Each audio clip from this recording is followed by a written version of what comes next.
Right. The next problem is a bit subtle, but it's actually something that causes a lot of damage in teams, which is when people kind of misperceive what everyone else in the group thinks, and they start to feel like they're a deviant in the group when in fact everyone privately agrees with them, but for some reason nobody talks, and so everybody has misgivings or questions, but they withhold them because they think they're the only one. And so we're going to talk about why that happens and how that's so damaging for creativity. Right, groups apply conformity pressure and blind obedience. These are all ways of blocking the exchange of perspectives, but they can also make people feel alone and deviant. So I'll give you an example that illustrates this.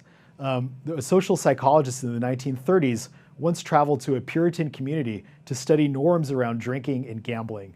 And he asked about the norm, and at least in public, everyone insisted that drinking and gambling was something that was frowned upon and that no one would succumb to such evil vices, right? So the community was staunchly against drinking and gambling because they were a good, obedient Puritan community.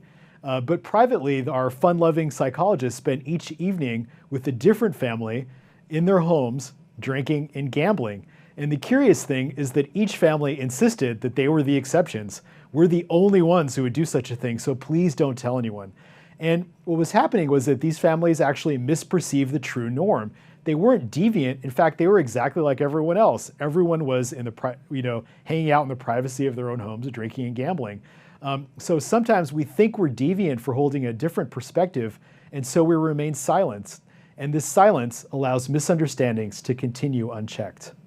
Right, so the story about Puritans drinking and gambling rampantly in the privacy of their own homes it's an interesting story, but really it's really pointing to a broader phenomenon that happens in all kinds of different contexts. And the question is, why does this happen? Like why do people remain silent? Why do people not realize what everyone else thinks? So one reason is that often a norm could be reinforced by a really small minority of people who have a lot of status or a lot of power, and they kind of enforce their view over everybody else, but people privately don't really agree with it, but they're reluctant to speak out. I had an example of that from a student in one of my classes. He was telling me a story. His father was a chair of a board, and for whatever reason had to miss a board meeting. So somebody gets up and says, we all believe it's time for a new board chairman, and we're going to vote on that. Are you with us? Right? And 3 people got everyone else to vote to replace the board chair, right? And it was only 3 people, but everyone figured they're not getting up there unless they got everyone. Right? And so there's an element of conformity, which we've talked about, but there's also this sense of, I really believe that because no one else is speaking out, that everyone else is on board, and I'm just this sort of outlier. I'm the lone deviant. So I better just be quiet. But in fact, everybody privately has the same misgivings you do. And so that's what's really, and it's hard to get out of that, right? I thought that you thought that, okay. Right.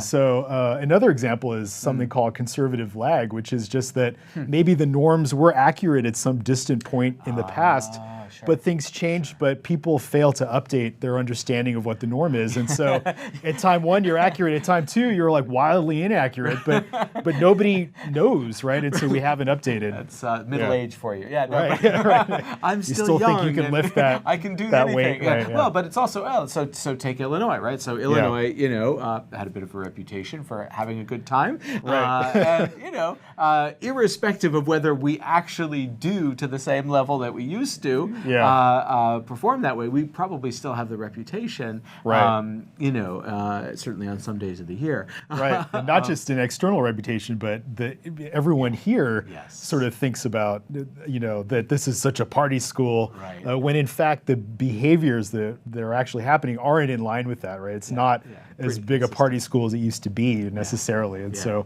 these things need to be updated. And they should be updated because there are some real negative consequences to this. One is simply that if I feel deviant, it means that I feel estranged from the group. And so I start to care less and I start to disengage. And so people who are in this situation really feeling like alone and sort of misunderstood don't work as hard on behalf of the group. And we've seen that creativity requires effort from everybody, right? And so that works against it. Well, that's going to take people who might have a different opinion and new perspectives, and instead of contributing, they walk. Right. Yeah. Right. Yeah. And we're also losing out on the opportunity for people to question things that may not be working. Yeah. So another example that really hits home with me and you too as professors, when you ask, does anyone have any questions, right? Silence, right? And everyone's secretly thinking, I don't know what this guy's talking about. Right. But they look around, no one's raising their hand. It looks like everybody is crystal clear, and so everyone's silently sitting there, not knowing what the professor's talking about. But yet no one's willing to break that silence. And so again, we see a missed opportunity to share alternative perspectives and to give the group the opportunity to rethink their point of view and really break that bubble. And so because everyone's maintaining the silence, it's a really difficult thing to get out of. Well, there's an element of sort of standing by, right? That I don't want to be the one to break, and I don't want to act in that way. And so even if there's something that I might want to do, I don't really feel like this is an opening. Right, it's the emperor has no clothes, right? It's like, I don't want to be the one to say that this guy's naked, so I'll just keep quiet, assuming that everyone's okay with it. And that becomes a problem when the group is careening in a pretty bad direction, right? And nobody says anything. So we have to adjust and get people to speak up rather than fall pressures to these norms to stay silent if we're going to get new perspectives on the table and get teams to be creative. And that's the challenge we're moving toward.